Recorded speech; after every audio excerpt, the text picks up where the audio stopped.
Welcome back to the Dim Eye Show for episode number 3 with my friend Jared. How's it going, Jared? What's up? What's up? Good to see you. Good to see you, man. Let's do this. Yeah.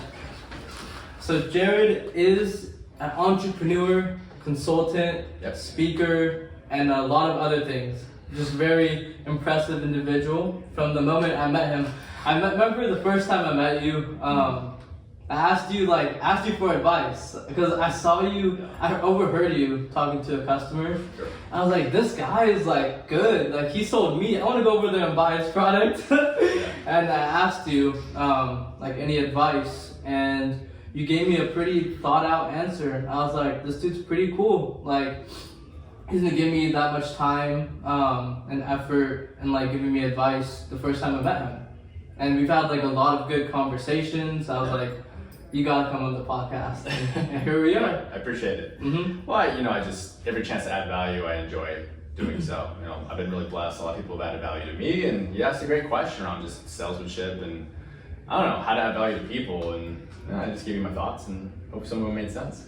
Yeah, no, they did. It's a lot of thoughts I've had myself, but I think because of maybe lack of experience or application, it's not things that I'm able to kind of put out there yet. It's more in here. I'm not able to always have it in my actions or how I am. And I think we talked a little bit about that, knowledge versus wisdom. And what are your thoughts on that? I would say. Yeah. Well, we're drowning in knowledge. We're drowning in, I call it input and information, but we're really starving for wisdom. We're starving for real truth and applied principles. So, information is great. We're in a time where we have access to so much. And if content and stuff you could research was what was a separator for success, I think we'd see a lot more successful people. But I think we can all agree we don't. Mm-hmm. So what's the separation? Well, one of those factors is for sure wisdom, and that comes from application and experience, and also people who might be wise, who can pay forward some of their experience, because you don't have to learn every lesson through your own experience. In fact, that's the hardest way ever. I'm super guilty of doing that more times than I'd like to admit, but yeah, man, it's just it's interesting. When you hear truth, you can sense it, you can feel it. Just like when people can feel your sincerity and authenticity when you're trying to add value to them. Yeah. So okay, I want to get more into that, but I first want to, if you guys watched the other episodes, you know what I'm about to ask right now. What do you think is the strongest, or what do you believe to be the strongest force in existence? Is that overarching universe, or is that on Earth? Whatever existence means to you. Oh man, well existence, I think that's faith. Faith, and it doesn't necessarily have to be a religious type. Now it could be, for sure. I think faith, belief in the unseen, because if you think about it, there's a lot of unseens in your life that came to fruition.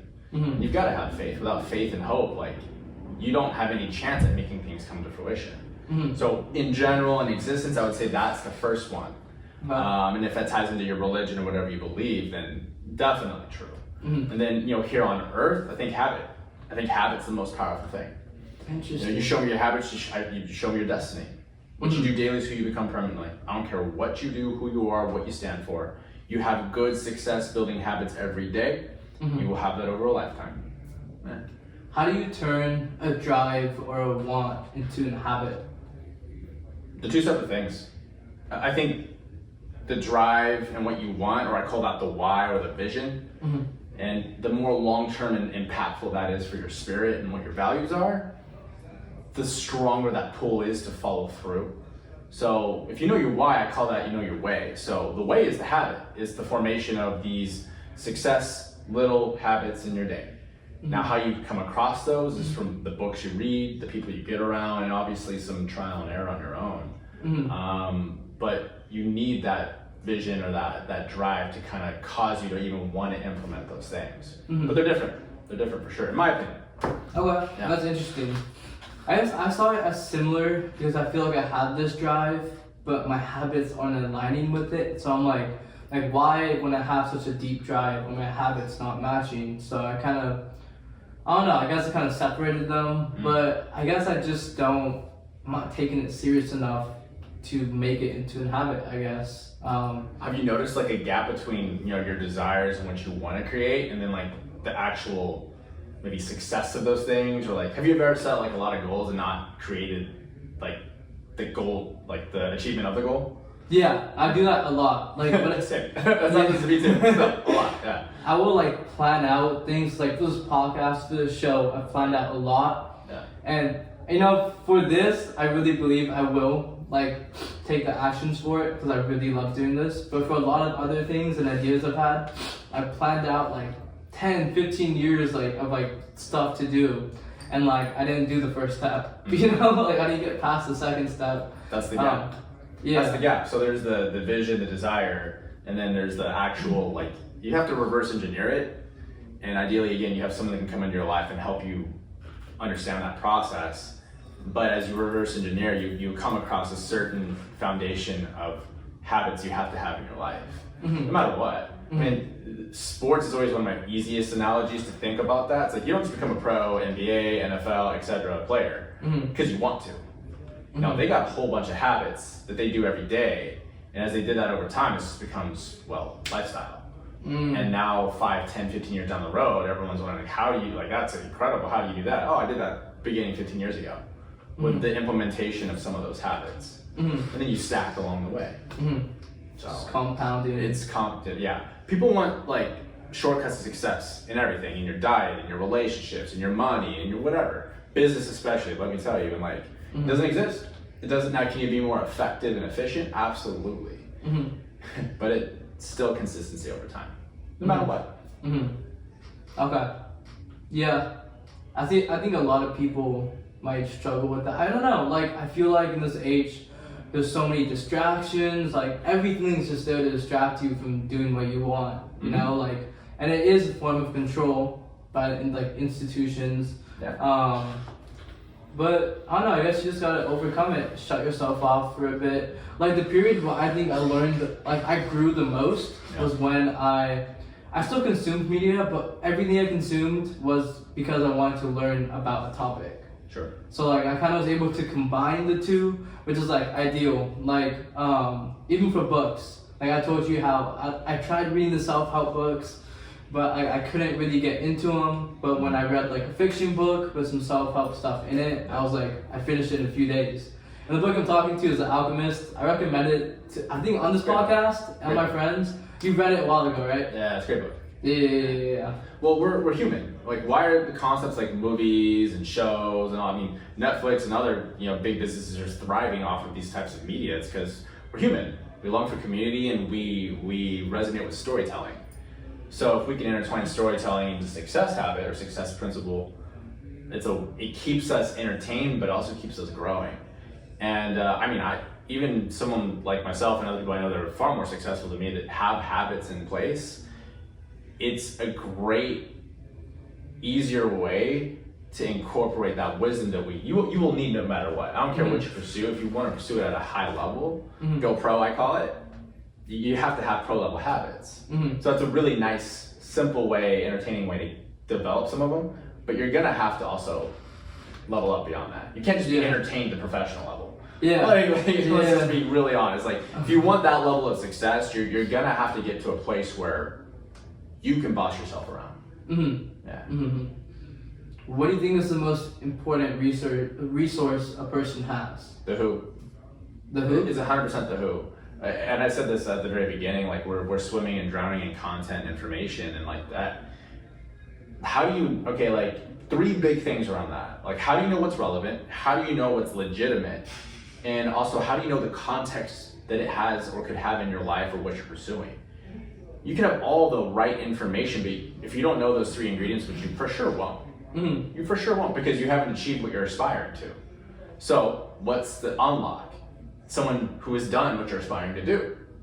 Someone, keyword, who. Pursue the who, you find your way.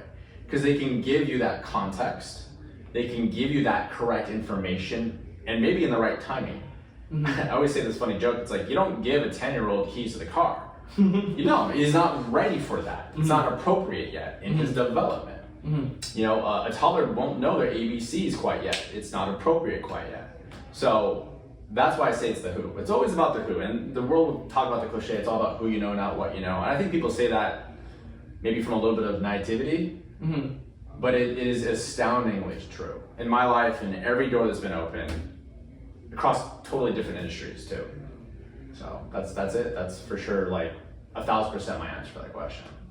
I think when people, like you said, people say that a lot, it's a cliche. I think people say it more in like a envious type of way, like, oh, like you're only able to do that because you knew that person. But like what you're saying is like you know a person and you learn from them. They teach you. They don't just like you said, they don't just hand you the keys because you know them. You have to like earn the keys still, right? So how do you like find the who faster, bro? Because I've been looking for someone who's able to give me like I think you're one of those people, but I need someone who's like who I can like give back and forth to. Someone who's kind of like already like done with it a little bit. Because if you're like in it right now, it's kind of hard to give your like time and energy to someone who's like still starting, right? Sure. So like you need someone older, more of a mentor figure. So how do you find someone like that? Yeah, I mean, if you show me your mentor, you show me your future. And if your mentors aren't being mentored, then I would also be a little cautious about that. If your mentors don't have a mentor? Yeah, for sure. Okay. That's actually one of my favorite direct questions I've been asking people that I just admire or respect, asking about mentorship in their life. And people that have gone before them, that they always seek their perspective. And I think two things around mentorship in general. One, it's always perspective. It's not permission. So it's just thoughts and what they might do if they were in your shoes, or what they've done when you've kind of hit similar crossroads, right? And then secondarily, it's truly a relationship, and you don't pay for it, at least not traditionally. You can't just go buy it, click and it's yours. Like, no, that's not like. Try buying other relationships like that. You know what I mean? Like that just sounds weird, right? Yeah. So I here's like kind of the challenge in this current culture, at least generally speaking. I'm going to generalize, right? We're very honestly transactional. Yeah. Like think of the concept of most social media formats. It's like it's very aesthetic and superficial, and you like it or dislike it. But like, where's the substance behind that? Where's the relationship behind that? Where's the context and a real like look into their life and what's happening? And then you hear crickets because they don't know.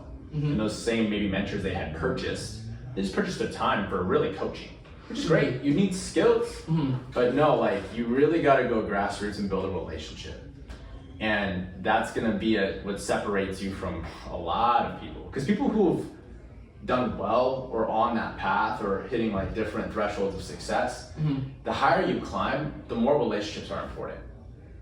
And even more valid the who you know concept. And so without a relationship and a foundation of trust and friendship, why would they open doors for you, let alone give you the time?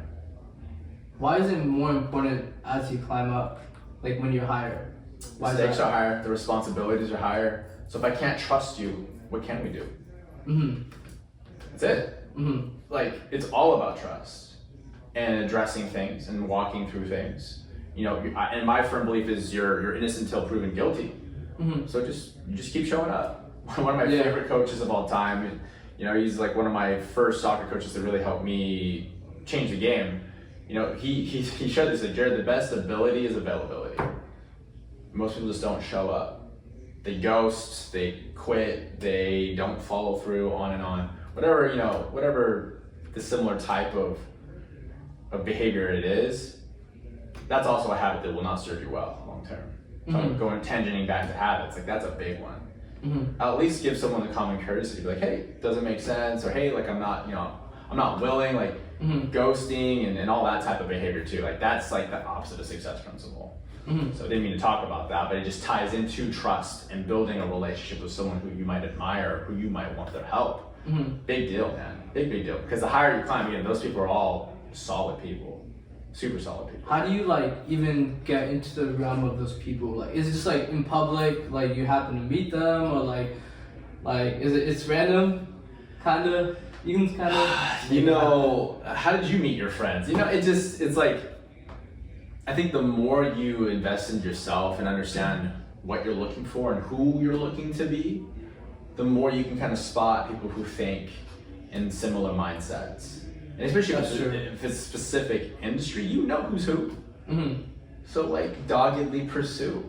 Like, I am not even ashamed of it at this point. Now, I was a little more awkward about it, 6-7 years ago, where I was like, this is kind of, not like a stalker at all. No, I'm not saying that, but I'm just saying, like, follow up and reach out to people and branch out, call people or offer to grab a coffee or a podcast in this case, you know what I mean? Like, just put yourself out there and don't be afraid to fail. In fact, failure isn't final. Failure is a requirement for success. And I'll just sprinkle this truth in there because it's just something I want to add value on. Like, I think the concept of failure is totally misunderstood in today's general public. School teaches that you get a fail or an F on a paper, a class, etc. Do you progress? So it's teaching us this behavior and habit to reject failure. Where in fact, especially in wealth creation and business, and you'll read this in books and see it in other like entrepreneurs like autobiographies, they failed their face off. Yet they are killing it. Weird concept. So interesting. So don't be afraid to fail and reach out. A lot of guys are afraid to get rejected to go on a date. I'm like, well, bro, how else are you gonna get a date? Like, you gotta go fail a little bit. Yeah. Gotta go outside the comfort zone for everything. Yeah. And that's where all the growth is in every area of your life.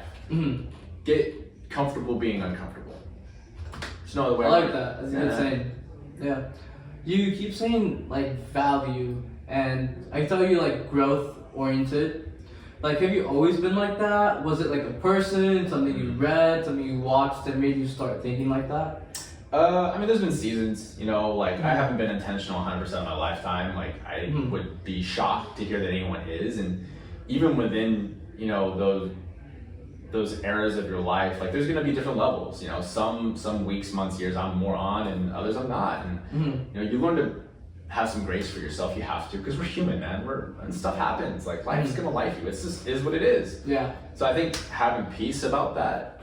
I've always been very curious, hyper curious. I call it being a why learner. And my mom raised me by herself. She's an amazing woman, and like, we talk about stories where I just drove her crazy asking why. And I was respectful and had a great spirit, but that carried with me like forever. And then, I had some gaps in my 20s, mid-20s especially, where I was just like all over the place, like a lot of ambition, but but that growth mindset wasn't as strong in that time. But, inevitably you learn, and sometimes you gotta have those learning experiences personally. That is what it is. Yeah. Do you think a lot of people, like, at their core are similar to you? Like, since you've seen, like, a lot of successful people and not as successful people, like, is it, like, just, like, their habits that, like, differentiate themselves? Or, like, were they different people in their core? Like, how similar are successful people to one another? Well, here's the commonality that every successful person has. It's a foundation of habits. So it's so cool when you get into rooms of very successful, well-to-do, like accomplished people, if you will. And not from a status, like it's nothing about that. It's just, you can tell. Like, you can tell who has the smoke of battle on them. You can tell who has like that energy and that inner self-confidence, that self-esteem they've built over the struggle. Why? They overcame, persevered, and built the success habits. So that there is like a common bond that it doesn't matter the industry, the background, the ethnicity, on and on and on, it's irrelevant. It's a universal language. It's like gravity, man. And you can argue with it all you want, try jumping off a 3rd-story building. No, we all speak the same language there. Yeah. That's what I love about like success principle, and I'm passionate about that, frankly. Like, I love teaching on that topic and learning more, because you never master it completely. What does that mean, just that phrase, success principle? I mean, it's just certain success habits. It's certain like universal truths that like will yield long-term success, like delayed gratification. Who has not heard that? That's one of them. Everyone's heard that one. Yeah. I mean, the more you give, the more you shall receive.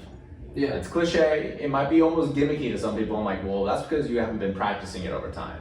And when you do, you'll be like, wow, that's how you step into abundance. Yeah. So, law of attraction. Now, you might describe that in different ways, but that's another one of those success principles. And it's so cool, man. It's so cool when you start to really unpack that and apply it into your life consistently over time. And that just transfers to every area of your life. And that's another one last thing I'll mention about success principles. It really blesses every area of your life. Like success shouldn't be just one category, one area. It should be all areas. Yeah. Otherwise, what's the point? True. Yeah. And a lot of people, when they do focus on one area and they get it, and they look back and look to the side, they're like, crap, like what happened to everything else? I mean, I hear that commonly. Yeah. Is that really success when everything else important to you suffers? You gotta ask yourself that.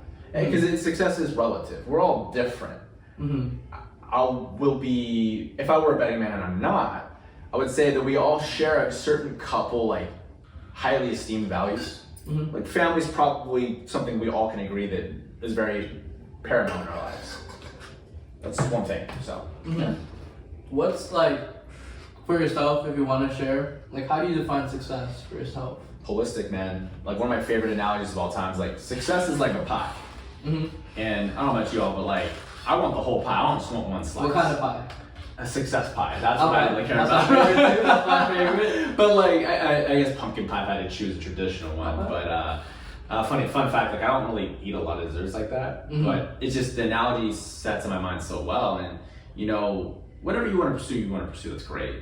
But the challenge is, are we able to accomplish and to have the whole pie of success? If you want to say it this way, this is my own opinion, like one slice is finances and maybe your career, right? Another slice is your family.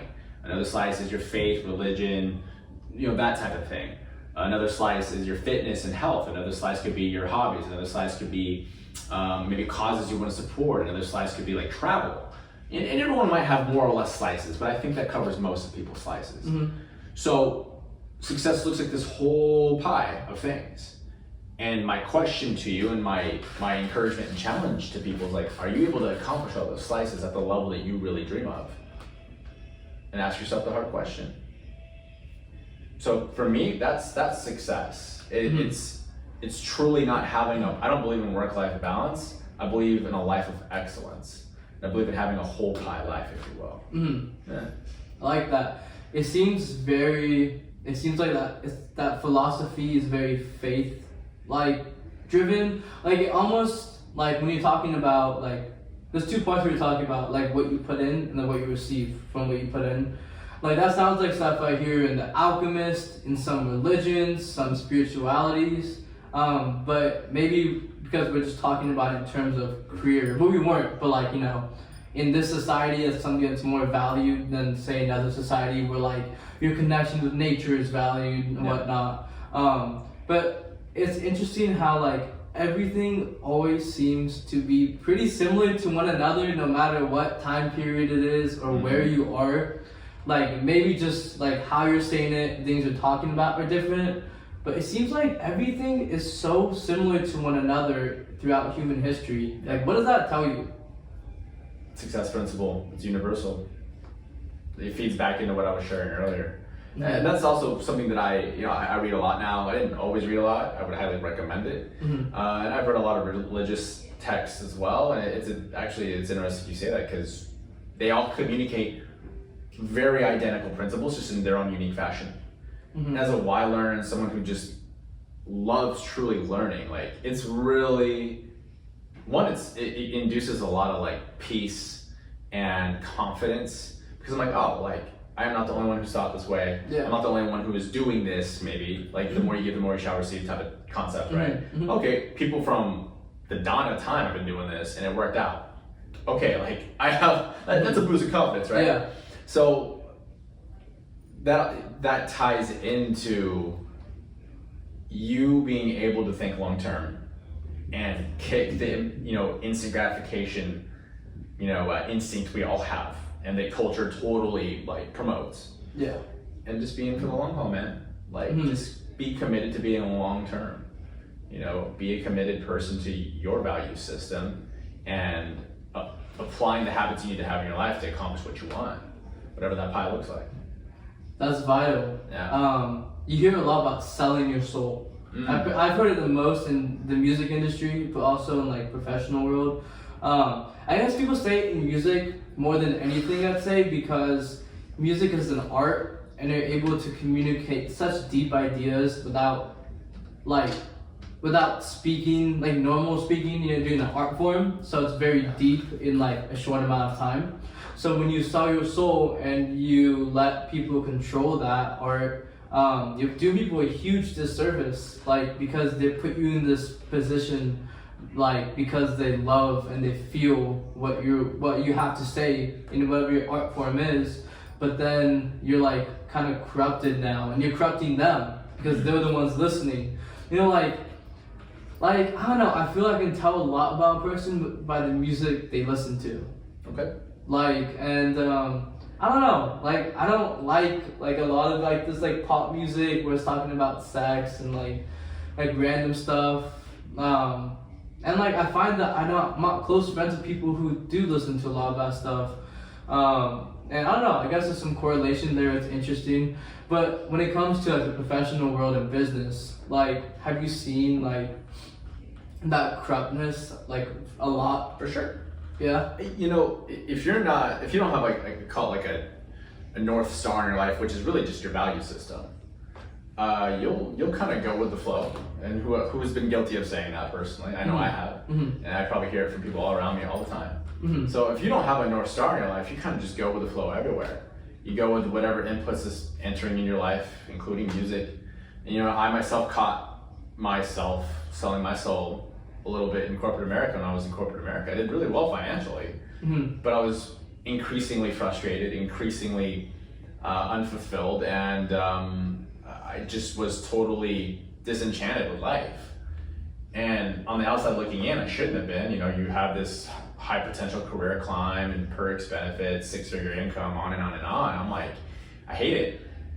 And here's why. I was not in harmony. I wasn't in integrity with my value system, my North Star. So I found it again, thank goodness. And that was a big paradigm shift for me. And I started branching out to people who kind of mirrored my value system and picked their brain on who I should connect with.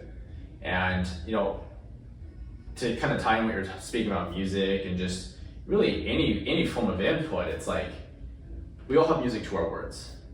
And what that means is what you say and how you live match.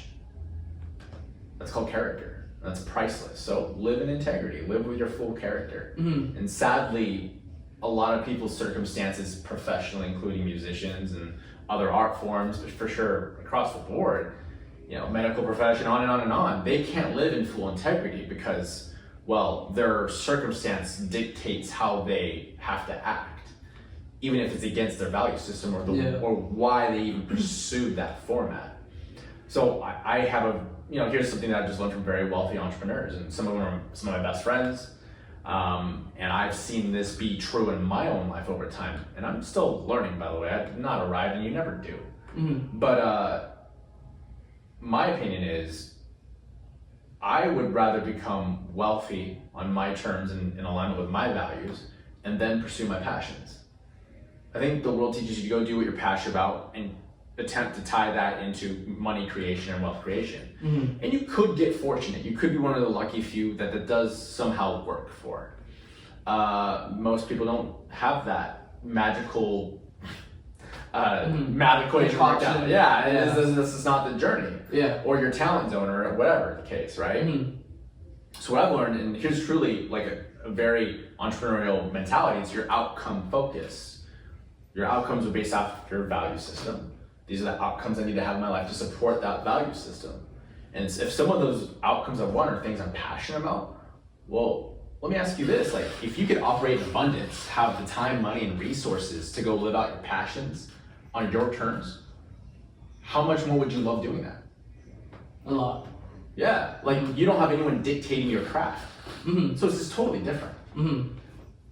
So, yeah, I guess people do that in terms of like, say like, they create it kind of like, people say like, oh, it's like my hobby. And then, but people still do try to make it their main income too, which is cool.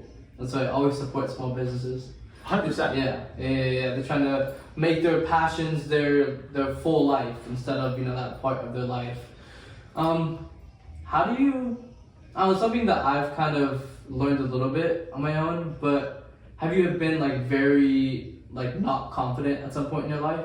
For sure. Okay. Even like I have not confident moments all the time. Like you just they come less and less when you build your self-image. Yeah. But before you've even started building a self-image, because I had a point when I was younger where like I just had no self-image of myself, no like even twinkling of a North Star somewhere. Like, how do you climb yourself out of that? Like, what would you recommend? Because I know I've talked to some people who watch, and they're just like, oh, it's so impressive how you're able to do this. Like, I'm depressed. Like, I don't even know how to like start doing what I want to do. And I tell them like from my experience, but when I tell them, it feels so like, it's like, who am I to tell them this? Like, I really just got out of this. I don't know like their life like that. So do you have any like just general things you could tell those people? 100%. I love that question, man. I think it's one of the big areas of opportunity in just this generation and future generations in general. So another thing I'm passionate about, and I love humility, and I honestly gotta say I relate with that too. Like, yeah, maybe I've just layered my learning and gone farther in my journey, but like, bro, like who am I to tell anyone anything? I'll just share my perspective. And again, that's mentorship in general. I don't think I'm better. I don't think I'm more talented. I don't think any of those things actually. Guys, like I have failed my face off, and you know, whatever. Like I just do my best to be better. Here's the thing about self-esteem, like, or I should say self-image. So self-image is really created from your self-esteem. Now, how do you build your self-esteem? Like, well, what you esteem highly is what you will value the most. So how do you learn to value yourself? Well, you gotta add value to yourself, one. And two, you've gotta make character-based decisions. When you do not follow through on what you say you will do, you crush your self-esteem. You basically just looked at the mirror and lied to yourself. So either commit to doing something because you're gonna do it, or just don't commit. Now, by the way, if you're non-committal for the entirety of your life, you're never gonna accomplish anything. So don't hear what I'm not saying there, but in order to build your self-image, you gotta build self-esteem. The base of self-esteem is following through on what you say you would do. And also the second part of that too is be very careful of the input in your life. So if you keep on saying like, I'm depressed, I'm this, I'm that, I'm a victim, I'm whatever the case, or it's their fault, or it's not my fault, on all those types of like comments, whether it's internally, you're just saying it in your own mind or you're saying it out loud, both are like poison to your success. Stop it. Now, am I perfect at that? No one is perfect at it. But the second, and I think this is part of personal growth and development, as soon as you hear that content or that spoken out of your mouth or in your mind, you've got to like pause and change it and speak what you want. Because whatever you speak inevitably will become your truth, good or bad. So I speak that, well, I'm uplifting. I speak that I take initiative and that I empower myself. I speak the vision that I want for me and the character of who I am becoming. No more, no less. Speak what you want. You're like breaking your subconscious, because people have an image of who they are based on their experiences and what they think about themselves. And yeah, like people have a subconscious tendency to, well, I mean, of course, if you think negatively, to think negatively to yourself, you know? It's a bad habit. Yeah, it's a bad habit. It all goes back to habits. Even mental habits are the most important. So just bringing your conscious mind in your head to the front, saying no. Like, I'm not this, I'm not like that. Like, that's very powerful. I mean, it's a necessary ingredient of your success and the creation of the identity that you want. So immediately, like, I'm a big believer in affirmations, but even more deeply, and this is like more of a success principle, is power of the spoken word. That's not necessarily a religious thing. I mean, in some religions it is, but no matter what, like, this is just neural science. You cannot speak something and think something different at the same time. So whatever you say out loud, your brain will internalize as truth in that moment. So, what do you want to speak? And by the way, you're listening to content every day, whether it be music, parents, people around you, on and on and on. So, have some good boundaries, my friends. Boundaries. 100%. And be the leader in your life. Like, you don't have to allow people to speak, like, plant poison in your garden. Like, plant what you want in your garden, my friend. That's something I've had trouble with, like boundaries. All of us. All of us. Yeah, and like it definitely you're able to put up more boundaries when you feel worthy enough to even have boundaries. Cause like when you feel like you're so like shitty that like everyone can just run over you because you deserve it, like it's not gonna work out. So like this is cool. Instagram, like I love how like a lot of my Instagram feed is all positive philosophy stuff. And when it starts to stray from that, I know like, okay, I'm going down the wrong path. And then next week, like I really try to focus on just that. But one of them is like, watch like your words, what you speak. They're like magic spells. That's why it's called spelling. Yeah. Like like Bruce Lee. Oh, you said something similar? Mm-hmm. Oh, okay. Maybe it was from him. I don't know. He had a cool picture of a wizard, and I was like, oh, I love wizards. This is dope. Yeah. Okay. You're casting spells everywhere you go. Yeah. The crazy thing is it spells over you. And also what you speak over people is a huge deal. Mm-hmm. So that ties into significance. And I mean, if you want to elevate and create success, maybe it's a following or maybe it's significance in whatever venture you got, well, you better learn to be a great caster of spells in others' lives. Mm-hmm.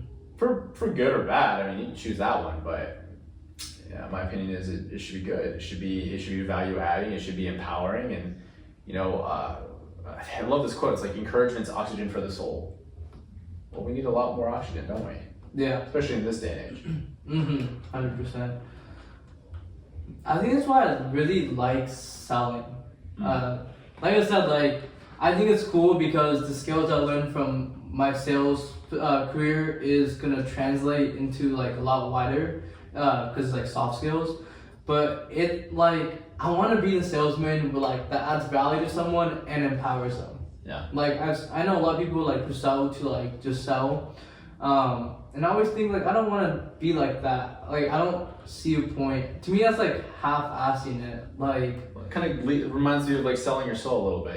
If you're pushing a product or a service, whatever, that you don't really sincerely believe it's going to help them or benefit what they're looking for. Mm-hmm. What does that say about you? Mm-hmm. That doesn't sound like integrity to me. So is your character worth the cost? And for some it might. I'm not judging anyone. I'm just speaking from my perspective. It's not.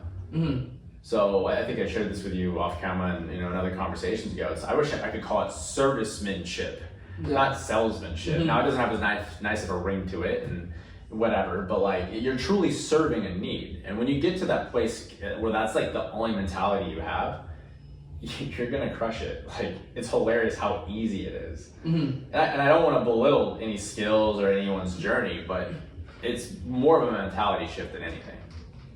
It's incredible. It's incredible when you operate from that place. Doors of opportunity just open for you everywhere. So. I've already been seeing it, and when I work, I told you my last position, it was very like sell, move on, next person. But this one, like I really slow it down, just talk about the person. And even if I don't get the sale, like I love seeing people just walk out with a smile, or like when they come in with lower energy, they leave with higher energy. Like that's a win. Yeah. Like it's so fun, like being able to do that. Yeah, I really like that about selling. And then I want to go back to something that you said earlier. Don't lie to yourself.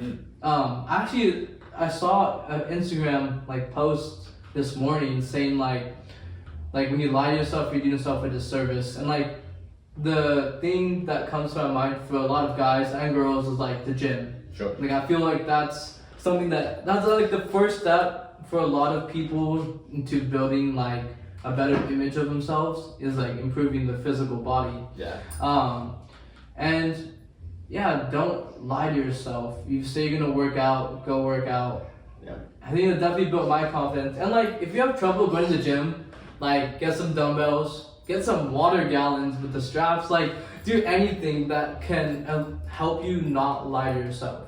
No matter how complex or simple, it doesn't matter about that. It's about building the habit, getting used to doing it, right? Shit, even if it's just going for a walk, man. Your workout might look different than others, but I mean, this ties right back into self-esteem. It's like in following through. What's the opposite of not following through is lying to yourself. You didn't follow through on a commitment. So like the gym, yeah, it gives you that physical boost of confidence, which is nice. I mean, when you look better and you like it the way you look more, like, yeah, that's great. And superficially and internally, that does help. But really, like, here's what's actually happening in your self-confidence is that you're voting for it every time you show up at the gym, and you're building this habit of follow through. So the gym is such a great opportunity for people to prove their self-esteem right and gain that confidence. So it's one of the more simpler ones because you just physically got to show up. Yeah, you do something for there, right? Yeah. Yeah. And so like habits kind of forced onto you, especially if you get a trainer, you got like some people there that can help you work out. It's a win-win-win all the way around. Plus, obviously, your physical well-being promotes your long-term health and your ability to be here and be present and absorb more value. So absolutely, like, I mean, back to my pie, right? Like one slice is your fitness/health. Like without that, what do you have?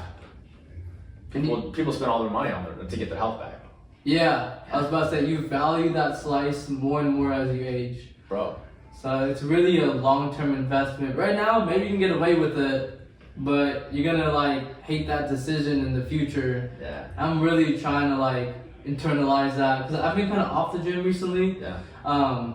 But like seeing like some of the elderly people around me in my life, I'm like, I want to be. I keep telling people I want to be able to run a marathon when I'm 80. Like honestly, that's my long-term goal. For you, man. Yeah. That's legit. Yeah. Someone's running marathons. It's not me. Like I got all my cardio out when I was a soccer player. Yeah. I like running, but like it's so hard to start. I think about getting a bike.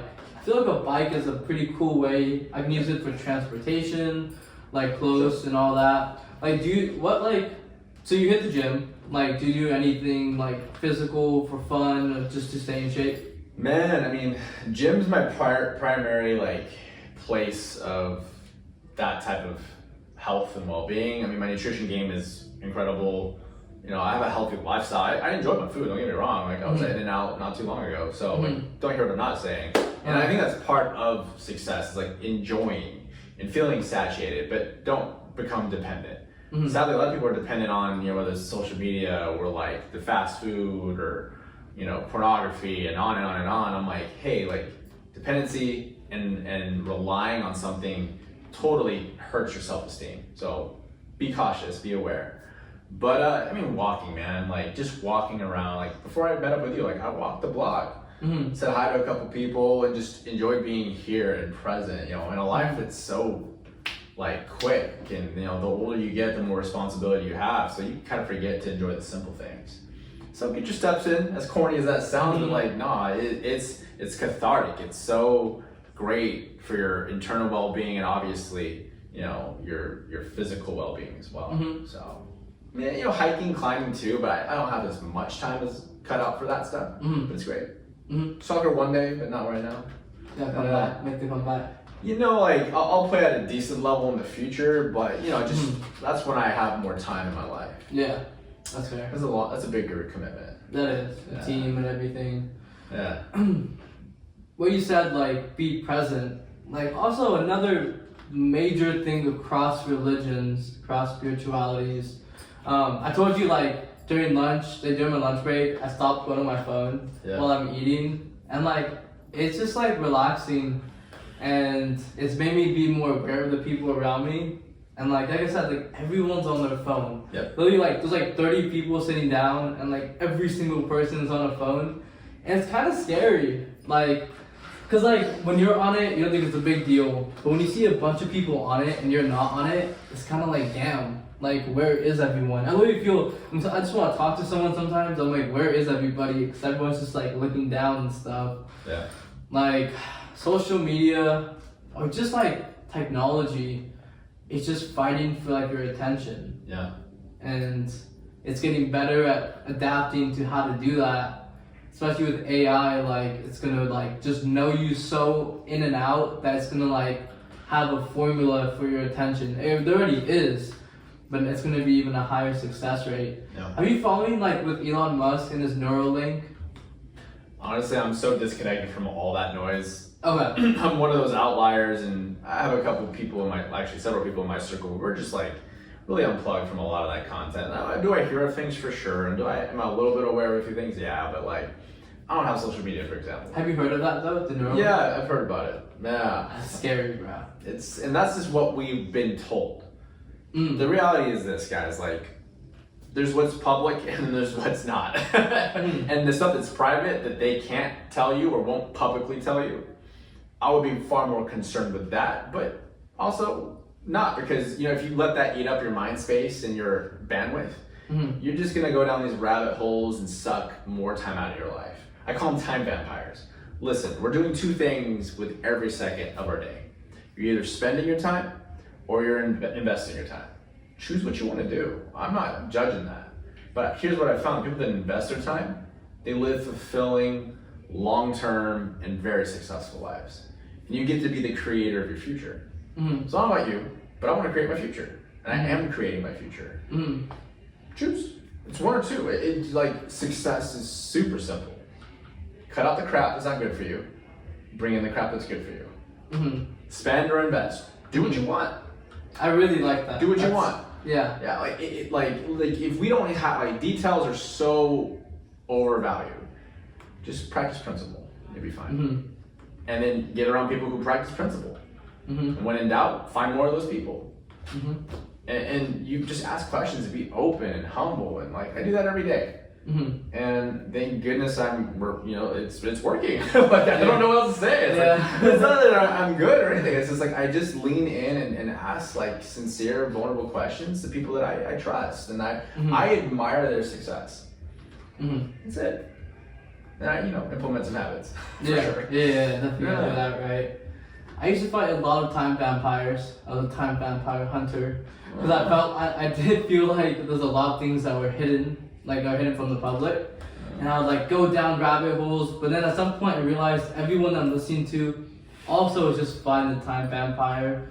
They're not the time vampire themselves, so like, how are they gonna know? So I'm just wasting my time hearing other people's thoughts. And then like, on a more positive note, when I'd watch like other podcasts and just speakers, after a while I started realizing that like they're saying stuff, like exact stuff that I've already thought and stuff that I've already like down the rabbit hole with. And that's when I kind of stopped listening to, like, I don't really listen to that many podcasts anymore, because like the ones that I did watch and the ones that I used to learn, I feel like I've learned and kind of internalized those things.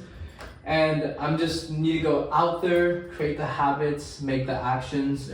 Like, in my previous podcast, I talked a lot about this, how like there was a few years where I just tried to absorb as much to like make myself feel more confident. But then I looked back and I realized that like my life is still kind of the same. Like, I just know more. And then I spent the next few years consuming less and just living more.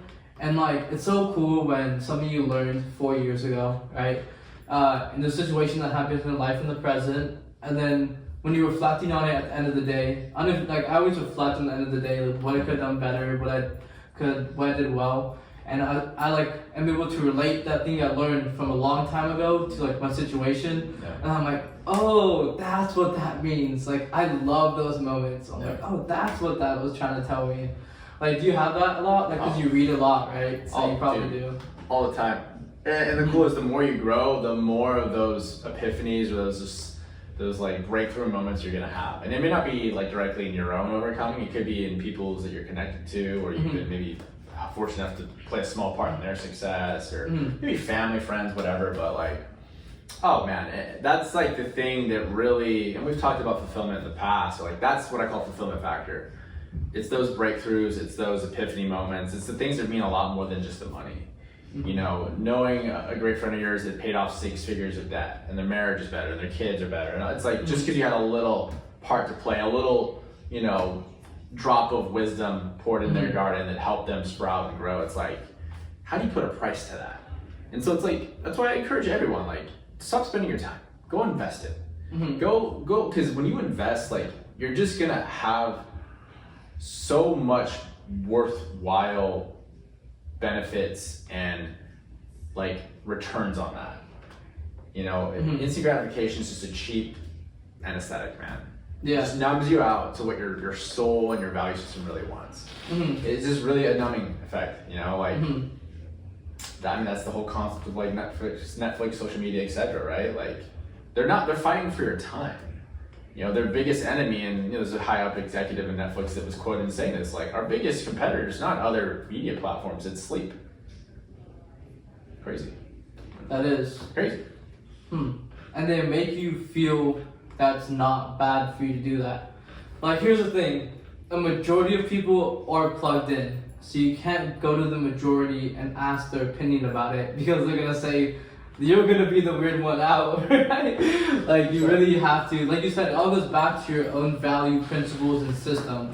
Like, if you want something more for your life, like, you're the only one who can give you the best advice, like, if you should do that. And, like other people aren't going to, like, I used to, like, kind of, like, ask a lot of people other questions that, honestly, I should have been answering myself.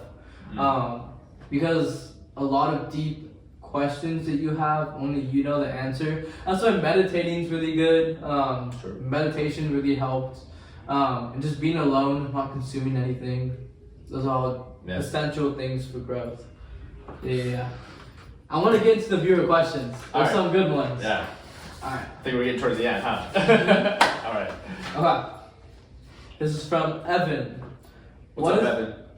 What's up, Evan? That's my boy. Alright. What is the best financial advice you can give someone straight out of college? Man, that's a loaded question because there's like a lot. There's a lot there. You know what? I'll set a delayed gratification. I mean, any consistent income off the bat and live below your means. Like, explicitly live below your means. Like, do not go into debt. Like, zero debt, be cash flow positive. So, simple advice is consistent income so that you can live below your means. And if you live below your means, that means you're not going to go into debt. You know, the world will tell you build your credit score and, basically build your credit to buy stuff that you already can't afford. You know what I mean? Yeah. It's so they've gamified debt, which is scary, super scary, because you have probably not, and maybe you have, which is amazing. I had not back in the day. Thankfully, that's changed. Built the habit of financial stewardship and delayed gratification to be able to be blessed and handle more income. Most people think it's an income issue. I'm like, no, it's a spending behavior issue. I remember my journey in corporate America. I made well over 6 figures, and I spent more than 6 figars. I was in debt. Is that a money issue or behavior issue? Behavior. 100%. And we're programmed that way, frankly. I mean, I remember 17 getting credit card offers. I'm like, what the frick? What is this? Yeah. And we're not taught how to actually use it wisely. So.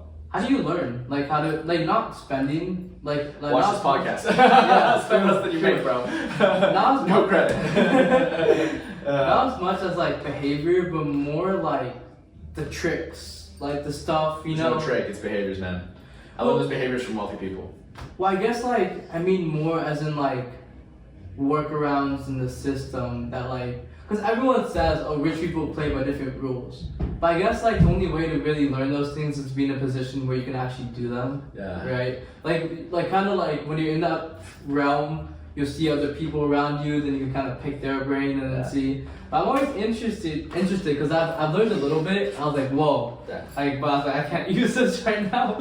But I don't know. It's just cool. The coolest thing ever, guys, is that we all have access to the same tax code. So we're actually not playing a different game. You just haven't played that part of the game yet. Yeah. That's literally all that means. So, where's the best place to learn? Someone who's playing the game. Or playing that part of the game. It's the same tax code across the board. I don't get different tax code than you do. Now, that's something I didn't learn from school, by the way. I learned that from wealthy entrepreneurs. So, maybe that's a hint right there. Yeah. And that was a big game changer in my life. But more than anything, that's like the skills and the more details to know, which are important. But before that ever is relevant, you got to know the behaviors. You got to build your success behaviors first. It always, behavior / habit, it's the same difference. There's that word again. Yeah. What I used to do a lot is like try to skip levels. And it's it's a bad way to do it. Yeah, honestly. And thankfully now I'm better and I'm really just trying to work from level 1. And it is a lot more fulfilling and you feel more prepared for the next level. Sure. For sure. Okay, second question from Bob. How do you define true wealth? I think in your mission statement, you mentioned true wealth. I think that's what he's referring to. Yep, Mhm. 100%. What's up, Bob? Good question. You know, true wealth for me, it encompasses my value system. And then you kind of cast the vision of really what you want out of this life, and then like life without you. So one of those definitions of true wealth for me is legacy. And legacy could be a little bit relative, but for me, it's what I leave behind. And people directly connect to me, and also like what I leave behind is like my body of work and my influence and impact on the community around me. And I don't know, I'm just excited to live that out, you know, and give the greatest I can, and you know, see what we can accomplish. Not for me, it actually has nothing to do with me. I believe I have this tremendous responsibility and duty to pay it forward and leave this place better off that I've had a single breath in it. Mm-hmm. And I think we all have a degree of obligation in that. Mm-hmm. But I've always felt that tremendous weight on my shoulders, and I love it. It's how you build strength. No struggle, no strength. So true wealth's a lot of things, but that's one big core tenet of wealth for me. I like that. Mm-hmm. Is this kind of reminds me of a quote? The only people who can change the world are the people who are crazy enough to believe they can. Yeah. Yeah. And the naysayers be damned, man. I just when people say you can't do something, that fires me up. I'm like, you have no idea who you're talking to. Mm-hmm. And plus, who in this God's green earth can tell you what you're meant here to do? That ain't their place. And they can say what they want, but like next, boundaries, move on, and just vote, cast a vote for yourself and for your values and for what wealth means to you. Mm-hmm. And truly, like, discover what wealth really means to you. I don't think enough people, and I wish I'd done this more when I was younger, is really just begin to articulate and be specific on what wealth actually means to me. I could sit here for 2 hours and talk to you about what wealth actually means to me. And I'll hit every slice of that success pie and go into great detail on what that actually entails. Do that for your life.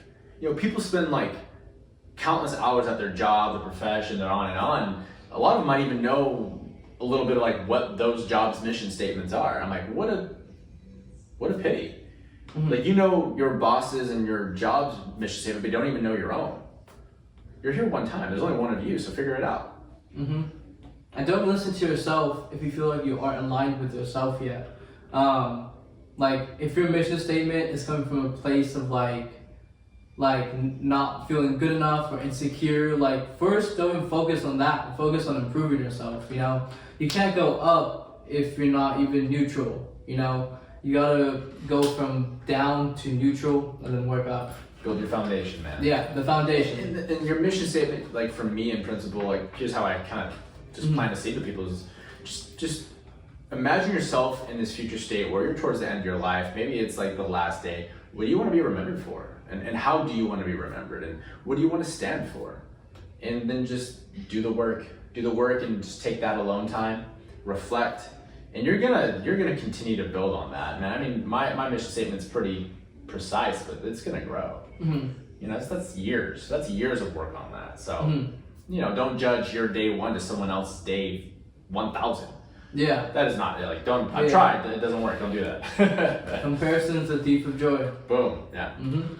Next question by Armina. How do you personally define success?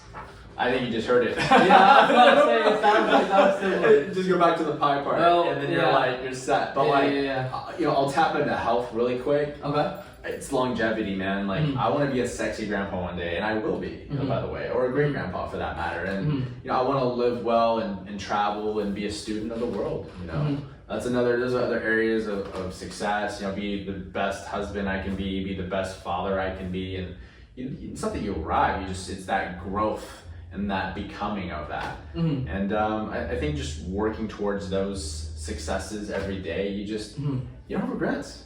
Yeah.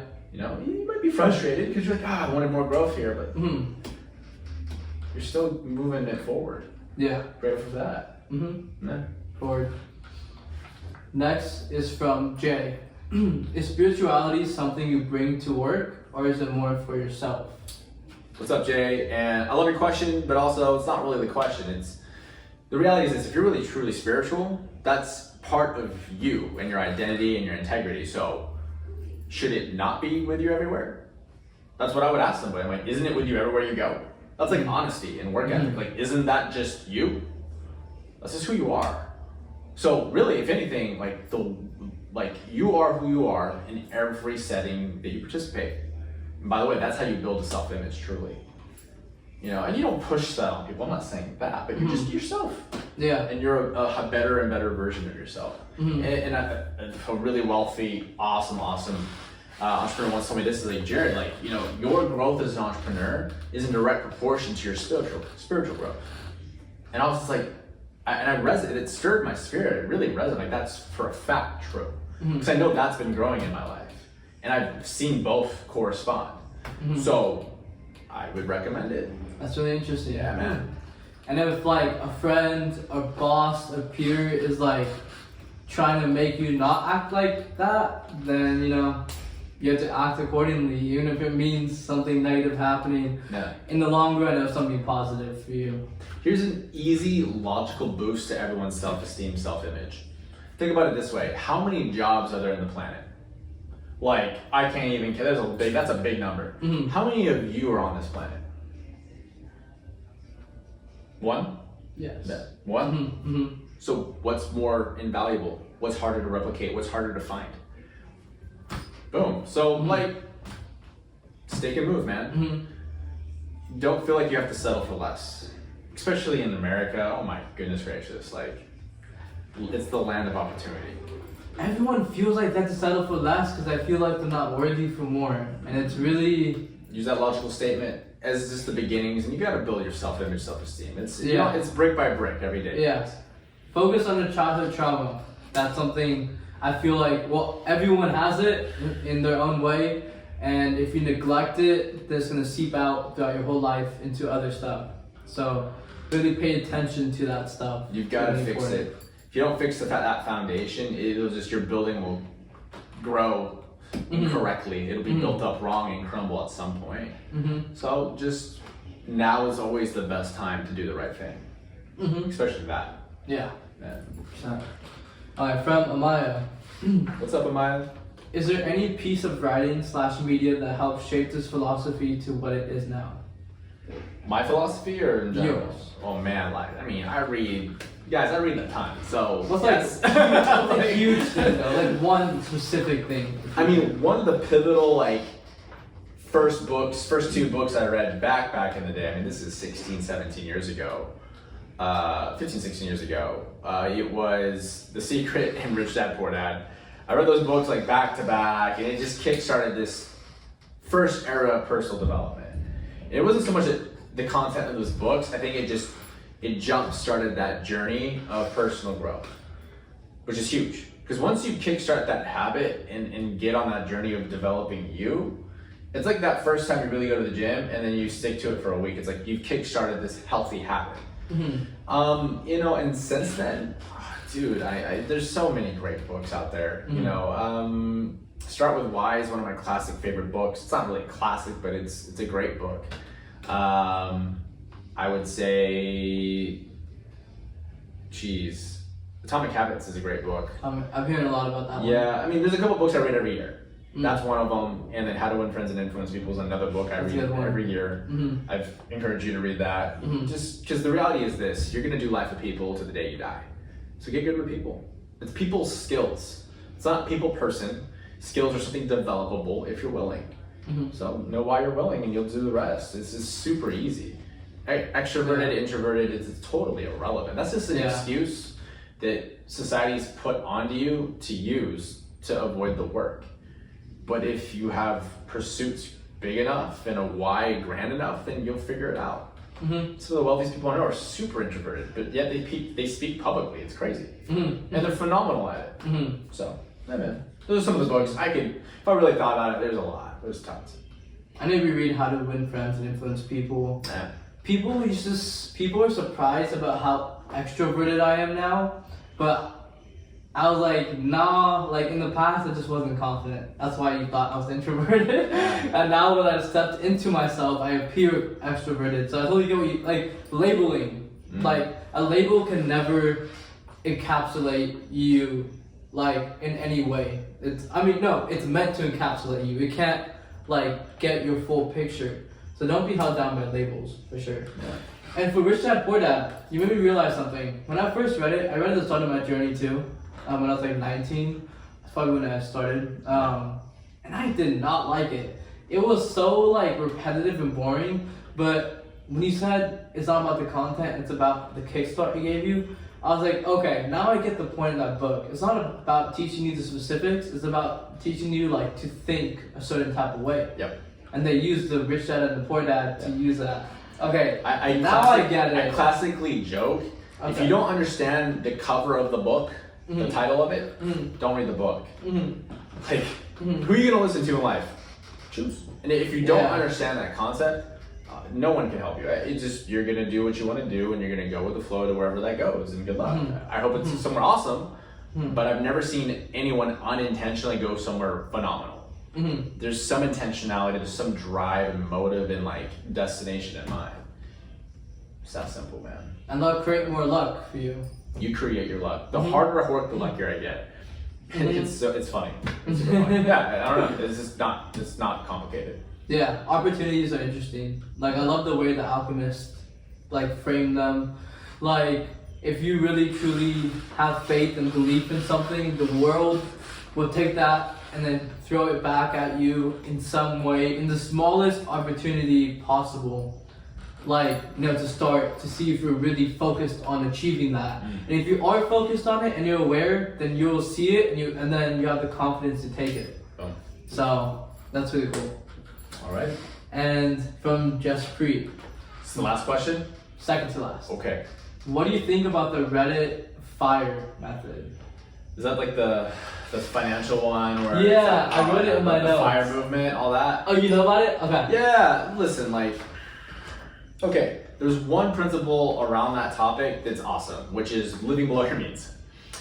Outside of that, what the heck are we talking about? It's bogus. Like, well, it's just, what a great way to drive out your ambition and drive out this calculated risk that anyone successful had to take to go and achieve levels of accomplishment. So, principally, yes, live below your means, and I actually spoke to that earlier, right? Funny.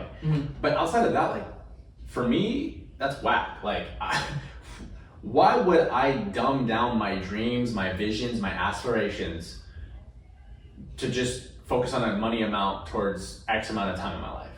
Why don't you go out there and add more value and earn a bigger income? Hello? Like, and you totally can. Like, we live in the best country in the world to do that.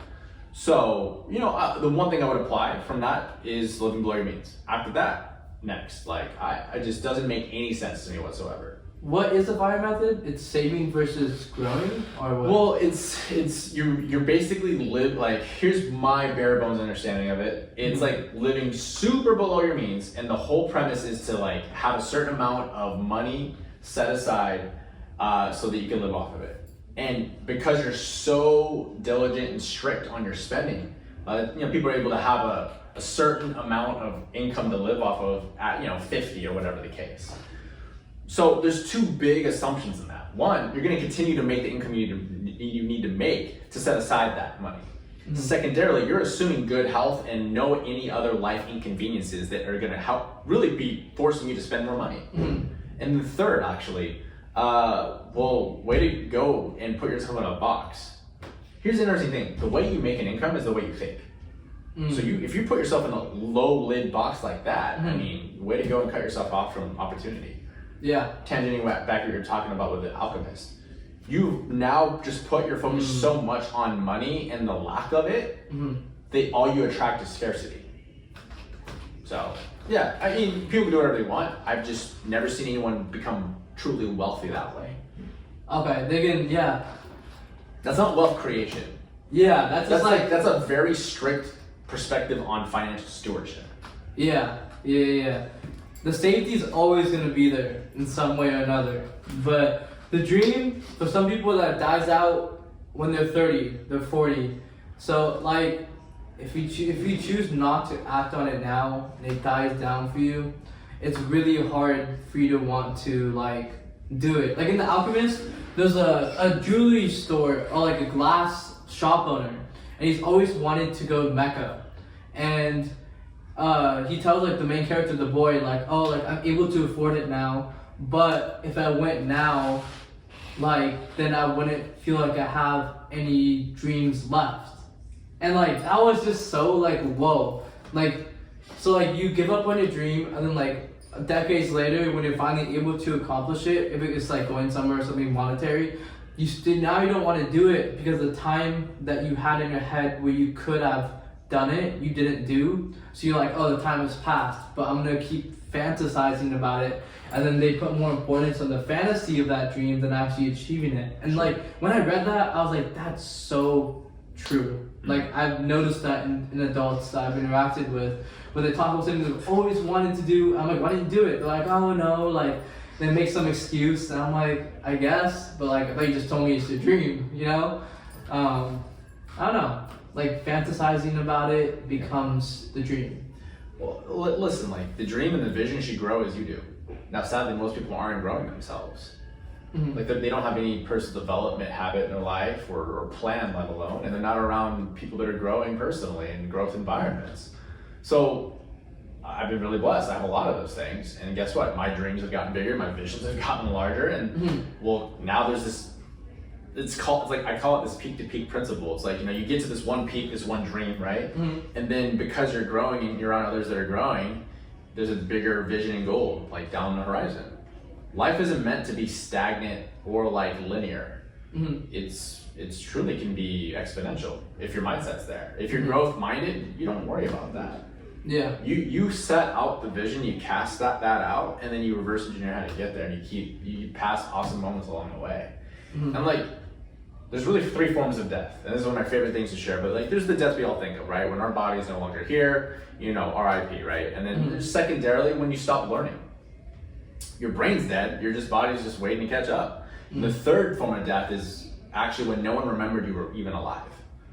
And for me, that's like harrowing, and that links back to legacy. So it's like, go out there and make a difference and make your impact you want to make, and you know, do something so significant that people will remember you. And it could be in your passion zone, it could be in the service you provide, it could be whatever. But like, man, you chase that and life's gonna be amazing for you. You ain't gonna worry about Mecca in that example. Yeah. Yeah. Like, so you're saying like, don't chase your dreams because the dreams will always change as you progress. Chase your habits and your mindset. Well, you need habits. I no, what I'm saying is chase your dreams, but just recognize and embrace that your dreams will grow. And challenge yourself to grow them. Chase your dreams. You need to. Like, we need to be in pursuit of something. But add into that this growth mindset and this recognition that, you know, what I wanted at 20 and those biggest visions and dreams then actually weren't the same as when I was 25. And they weren't the same as when I was 30 or 35. They grew. Thank goodness. Thank goodness. They might even completely change. So be flexible in that and be growth oriented in that. Yeah. You're not linear, man. Like, Yeah. life is in color. Yeah. I keep my dreams vague. I think we Get talked clear, about but keep them growing. Yeah, they're vague and like I know what I want to do. It's not how I'm gonna do it yet, and I'm just waiting as I progress to find what I kind of want to settle into to help achieve that. But I think kind of similar for you too, because I don't know. I guess when your dream is to like provide as much value and service to as many people as you can, it's like not as much about like how you do it. It's more like how you're gonna be able to do it, not like how you're doing it. You know, I don't know. It's a tangent. Alright, last question. Yeah. From Sucrete. Your number 1 secret to sales. Only one. Service. Okay. Serve people. That's it. My job. Serve people. You really seek to serve what their needs are, and you may not have what they're looking for. So you still serve the need. You maybe let them know, hey, like someone else might. So you lose out on the money you can get from them. You do that, and you prioritize servantship. Well, what costs you more, that dollar or your character? Choose. If you sold someone something that you know isn't in their best interest, how do you feel about that? Yeah. When you put it in terms of like really the big picture, and the crazy thing is you'll get such a return financially long term, it'll be insane. Because that same person who didn't buy from you today, if you want to use your world, will refer all their friends to you and they'll buy from you. Oh, You know what I mean? Yeah. Why? Because you served them and you genuinely added that value. It's about instant versus delayed gratification. There it is again. All goes back to that. Principle. Yeah, principle. Yeah. And that's one word like that I really like wanna internalize in this conversation. Principle. Yeah, man. From that, everything stems out. Well, that's a good place to end it. That concludes episode number 3 Tres. with my friend Beatriz, with my friend Jared. Thank you so much for coming on. I really appreciate you and your time. Oh, Pleasure speaking with you. that was awesome. Have fun. Thanks, y'all.